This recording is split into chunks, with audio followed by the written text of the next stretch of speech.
আপনারা জানেন যে ফ্যাসিস্ট বিরোধী আন্দোলনের অগ্রণী ভূমিকায় ছিলেন ভিপি নুরুল হক নূরের দল এবং ভিপি নূর। পাশাপাশি সেই সময় আমাদের গণতন্ত্র মঞ্চও ছিল রাজপথে।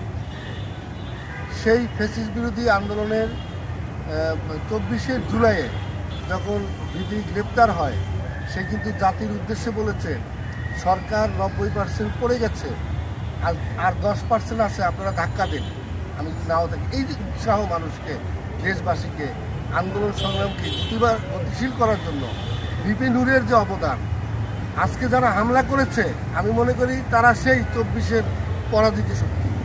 তারা তখন হেরে গিয়ে প্রতিশোধ দিতে পারেনি। আজকে জাতীয় পার্টির মাধ্যমে তারা এই ভিপি নূরের উপর হামলা করছে। আজকে নতুন বাংলাদেশে সেই পুরাতন ধাঁচের, সেই ফ্যাসিস্টদের শাসনামলের যে পুলিশি, যে প্রশাসনের হামলা, এই নতুন বাংলাদেশে যে হবে এটা আমরা কেউ চিন্তাও করতে পারিনি। আজকে এই হামলার জন্য এই দেশবাসী এবং আমরা মনে করি এই দেশের সরকার প্রধান এর দায় তার উপরেই পড়ে। আমরা মনে করি প্রফেসর ইউনূস সাহেব এই বিষয়ে সুষ্ঠু তদন্ত করবেন এবং সে অতি শীঘ্রই এই ঘটনার তদন্ত করবেন এবং দোষীদের গ্রেপ্তার এবং শাস্তির আওতায় আনতে হবে।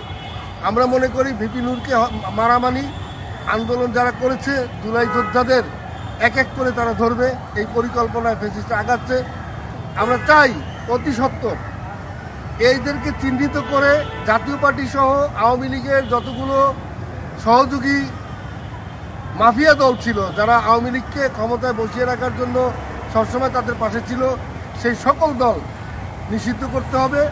পাশাপাশি ভিপি নূরের উন্নত চিকিৎসার জন্য প্রয়োজনে বিদেশে পাঠাতে হবে এবং তার সাথে তার দলের প্রায় 100-র অধিক নেতাকর্মী আহত হয়েছে, তাদেরও সুচিকিৎসা করার আহ্বান জানিয়ে আমি আমার কথা শেষ করছি।